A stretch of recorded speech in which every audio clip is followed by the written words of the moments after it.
नमस्कार, एक बार फिर से मैं आप सभी के सामने उपस्थित हूँ बेहद महत्वपूर्ण टॉपिक के साथ। आर्थिक सर्वेक्षण 2024-25 हमारा आ चुका है और यहाँ पर अगर मैं बात करूँ रोजगार की, अगर मैं बात करूँ डीरेगुलेशन के बारे में, तो भैया भारत को ना अभी हर साल 78 लाख जॉब्स क्रिएट करने की जरूरत है। 78 लाख पर ईयर, तब जाकर के हम 2047 में विकसित देश बन सकते हैं। और 78 लाख नॉट इज अ मामूली डिजिट, कोई मामूली नंबर नहीं है ये। 8,000, 8 लाख, 10 लाख नहीं है, इट्स 78 लाख। इतने रोजगार सृजन की आवश्यकता है यदि भारत 2047 तक एक विकसित देश बनना चाहता है। ये आर्थिक सर्वेक्षण में बताया गया and this is the huge number. इस पर आप सभी का क्या कहना है वो जरूर बताइएगा कि क्या इस तरीके से, जिस हिसाब से अभी हम देख रहे हैं कि बेरोजगारी बढ़ती जा रही है देश में, या इससे संबंधित समस्याएं हो रही है, सरकार इसको टैकल भी कर रही है, नीतियां भी लेकर के आ रही है, अच्छी पॉलिसी भी सरकार ने इसको लेकर के बनाई है, लेकिन फिर भी अभी हम अपने लक्ष्य से काफी पीछे हैं। तो आपका क्या कहना है इसको लेकर के अवश्य बताइएगा। संसद में पेश वित्त वर्ष 2024-25 के आर्थिक सर्वेक्षण में भारत के लिए बताई गई हैं बहुत सारी चुनौतियां। ठीक है, सबसे पहले विकसित राष्ट्र बनने का जो लक्ष्य है, तो सर्वेक्षण में ये कहा गया है कि 2047 तक एक विकसित राष्ट्र बनने के लिए अगले एक दशक तक लगभग 8% की वार्षिक विकास दर है हमें बनाए रखनी है। इस बार हमने देखा सबसे निचली हमारी विकास दर पहुंच गई थी, जो हम 6 के आसपास पहुंच गए थे। ठीक है, 6% के आसपास हमारी विकास दर पहुंची थी, और यहाँ पे बोल रहे हैं कि एक दशक तक हमारी विकास दर 8% से नीचे जानी ही नहीं चाहिए। अगर गई तो हमारा 2047 का जो लक्ष्य है विकसित देश बनने का, वो हम नहीं बन पाएंगे। आगे देखते हैं, निवेश दर में हमें इसके लिए वृद्धि करनी पड़ेगी। ये इतना आसान नहीं है कि हम ऐसे ही विकसित देश बन जाएंगे। बहुत सारी चुनौतियां भारत के सामने, और एक एक चुनौती को भारत को टैकल करना पड़ेगा।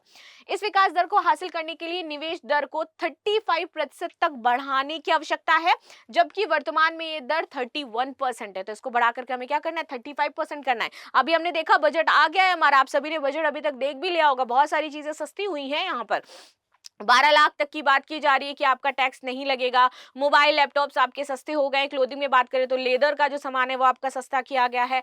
और भी बहुत सारी चीजें हैं जहां पर आपका कहा जा रहा है कि 3 साल में हम कैंसर हॉस्पिटल्स वगैरह बना कर देंगे हर एक राज्य में। तो इस टाइप का बजट पेश हुआ है।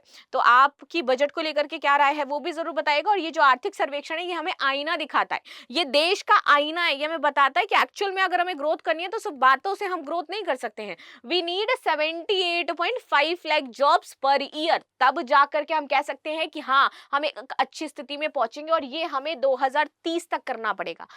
5 साल है अभी हमारे पास, और 5 साल में हर साल कितनी जॉब्स क्रिएट करनी है, 78.5 लाख जॉब्स क्रिएट करनी है। चलो आगे बात करते हैं। मैन्युफैक्चरिंग और उभरती टेक्नोलॉजी में निवेश करना होगा। सर्वेक्षण में यह भी उल्लेख किया गया कि मैन्युफैक्चरिंग सेक्टर को विकसित करना है, और आर्टिफिशियल इंटेलिजेंस, रोबोटिक्स और बायोटेक्नोलॉजी जैसी उभरती टेक्नोलॉजी में निवेश करने की जरूरत है।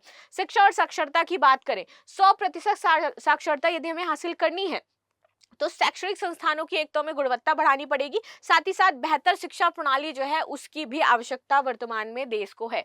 इंफ्रास्ट्रक्चर विकास, बेहतरीन क्वालिटी वाला इंफ्रास्ट्रक्चर विकसित करना होगा इंडिया को। आर्थिक चुनौतियां, सर्वेक्षण में ये महत्वपूर्ण चुनौतियां बताई गई हैं जिन्हें भारत को 2047 तक विकसित राष्ट्र बनने के लिए हल करना होगा। क्या करना होगा, निवेश आकर्षित करना होगा हमें। ठीक है, इसके लिए प्रधान अर्थव्यवस्था जो हमारी इकोनॉमी है, मेन इकोनॉमी जो हम अपनी बनाना चाहते हैं, तो वो हमें इन्वेस्टमेंट बेस बनानी होगी, और भारत में इसको लेकर के प्रतिस्पर्धा लानी होगी। विकसित देशों से प्रतिस्पर्धा, सर्वेक्षण में कहा गया है कि निवेश के लिए प्रतिस्पर्धा केवल दूसरी उभरती अर्थव्यवस्था नहीं बल्कि विकसित देशों से भी होना चाहिए, क्योंकि वे भी अपने व्यवसायों को अपने देश में बनाए रखने के प्रयास में लगी रहेंगी। निजी क्षेत्र के लिए सप्लाई चेन हमें यहाँ पर मजबूत करनी होगी, और साथ ही साथ आपूर्ति के जो वैकल्पिक स्रोत है वो हमें देखने पड़ेंगे कि भैया एक देश से या एक जगह से आपूर्ति नहीं हो रही है तो उसका अल्टरनेटिव हमारे पास क्या है, इंडिया के पास अल्टरनेटिव क्या है उस प्रेजेंट टाइम में, वो देखना पड़ेगा हमें। तीसरा, सहकारी हस्तक्षेप की कमी, सर्वेक्षण में अर्थव्यवस्था में सरकारी जो हस्तक्षेप है उसको कम करने की आवश्यकता बताई गई है, ताकि जो बिजनेस और इनोवेशन है उसको बढ़ावा देना पड़े। यानी कि सरकार को इन सेक्टर में अपना हस्तक्षेप कम करना होगा। अब हस्तक्षेप चाहे वो आप टैक्सेस के माध्यम से समझ लीजिए, चाहे वो टैरिफ के माध्यम से समझ लीजिए, चाहे वो अन्य जो सेक्टर्स हैं जैसे वो बजट ब्याज दर है कम करना है, चाहे वो इस माध्यम से आप समझ लीजिए। ठीक है, आगे आ जाते हैं। डीरेगुलेशन पर जोर, औद्योगिक उद्योग चैम्बर फिक्की के प्रेसिडेंट हर्षवर्धन अग्रवाल ने कहा कि सर्वेक्षण में डीरेगुलेशन पर जोर देना और ईज ऑफ डूइंग बिजनेस को बढ़ावा देना सकारात्मक कदम है। पुराने नियमों में बदलाव करने की आवश्यकता है, फिक्की का कहना है, जिससे कि निवेश में वृद्धि हो सके और विकास को यहाँ पर बढ़ावा मिल सके। राज्य सरकारों की भूमिका के बारे में बात करी गई है कि भैया जो रेगुलेटरी तौर पर अगर हमें गवर्नमेंट्स को देखना है तो राज्य जो गवर्नमेंट है उन पर थोड़ा हमें ध्यान देना चाहिए, उनकी सक्रिय भागीदारी यहाँ पर बढ़नी चाहिए, क्योंकि उनका रोल देश में बिजनेस वातावरण को सुधारने में बहुत ही ज्यादा महत्वपूर्ण हो जाता है। सप्ताह में कितने घंटे काम करने की जरूरत है, इस पर भी आर्थिक सर्वेक्षण में बात हुई। 90 घंटे, 100 घंटे, 1000 घंटे जैसे कि लोग कर रहे हैं, काम करना चाहिए। तो यहाँ पे बताया गया है कि हाल के दिनों में काम के घंटों पर महत्वपूर्ण चर्चा हो रही है और आर्थिक सर्वेक्षण में इसका जिक्र किया गया। सर्वेक्षण के अनुसार कर्मचारियों के काम के घंटों पर प्रतिबंध भारत की आर्थिक वृद्धि के लिए अनुकूल नहीं है और आर्थिक विकास को बढ़ावा देने के लिए व्यापार को सहायक वातावरण की आवश्यकता है, ना कि एक पर्टिकुलर इतने काम के घंटे होने चाहिए उसके। फैक्ट्री अधिनियम 1948 क्या कहता है, तो इसकी धारा है 51, जिसमें बताया गया है कि किसी फैक्ट्री में किसी व्यक्ति को सप्ताह में सिर्फ और सिर्फ 48 आवर्स ही काम करने हैं, इससे ज्यादा आप किसी से काम नहीं करवा सकते हो। अंतरराष्ट्रीय तुलना, अन्य देशों में इस समय सीमा का औसत कई हफ्तों में लिया जाता है, जिसमें काम के घंटों पर अलग अलग दृष्टिकोण है। आगे आते हैं प्रतिबंध के प्रभाव। सर्वेक्षण में कहा गया कि काम के घंटों पर प्रतिबंध लगाने से जो निर्माता है, इसको अचानक से मांग में वृद्धि होने पर सप्लाई करने में कठिनाई हो सकती है और उन्हें प्रतिस्पर्धा में फिर मुश्किल आ जाएगी।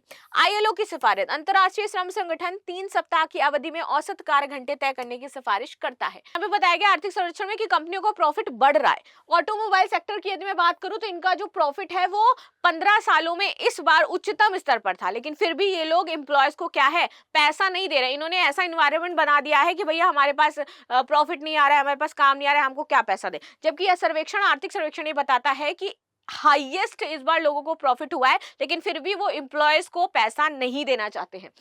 प्रॉफिट जीडीपी अनुपात में वृद्धि, निफ्टी 500 कंपनियों का प्रॉफिट जीडीपी अनुपात 2002 और 3 में 22.1% था, जो कि 2023-24 में बढ़कर के 4.8% हो गया है आपका। बड़ी कंपनियों को लाभ ज्यादा हो रहा है छोटी कंपनियों की तुलना में। प्रॉफिट के बावजूद कम रोजगार और वेतन वृद्धि है। सर्वेक्षण में ये चिंता जताई गई है कि प्रॉफिट के मुकाबले रोजगार और वेतन वृद्धि बहुत ही कम रही है। उदाहरण के तौर पर कॉर्पोरेट इंडिया का मुनाफा 22.3% बढ़ा, लेकिन रोजगार में सिर्फ 1.5% की इन्होंने वृद्धि करी, जो कि बहुत ही गलत था। एसबीआई का विश्लेषण किया गया कि 4000 लिस्टेड कंपनियों में राजस्व में 6% की वृद्धि हुई, जबकि कर्मचारियों पर होने वाला खर्च 13% की वृद्धि हुई है, जो पिछले वर्ष आपका 17% था, यानी कि इस बार इन्होंने इसे कम किया। कंपनियों का ध्यान लागत कम करने पर यहाँ पर ज्यादा है और इसलिए वो रोजगार को बढ़ावा नहीं दे रहे हैं। वो जो एम्प्लॉय है उसी से काम करवाना चाहते हैं, यानी कि एक चीज के लिए 10 लोगों को हायर नहीं करना चाहते, तो लागत उससे कम आएगी और प्रॉफिट उनको ज्यादा होगा।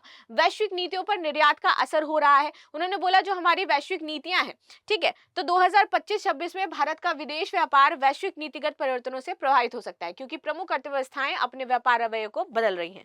निर्यात पर प्रभाव पड़ रहा है, जैसे कि भारतीय रसायन, मशीनरी, वस्त्र, इलेक्ट्रॉनिक्स निर्यात पर इससे असर देखने को मिल रहा है। निर्यात बाजारों में विविधता आ रही है। लॉन्ग टर्म सुझाव की यहाँ पर बात की जा रही है, जैसे कि हम सेमीकंडक्टर में सेल्फ डेवलप बनना चाहते हैं, बायोटेक्नोलॉजी भारत जो है अपनी खुद की करना चाहता है, तो ये अच्छी बात है। अगर हम इसमें अपनी स्थिति मजबूत करते हैं तो हम फ्यूचर में बूस्ट करते हैं और 47 का जो लक्ष्य है वो हासिल करते हैं।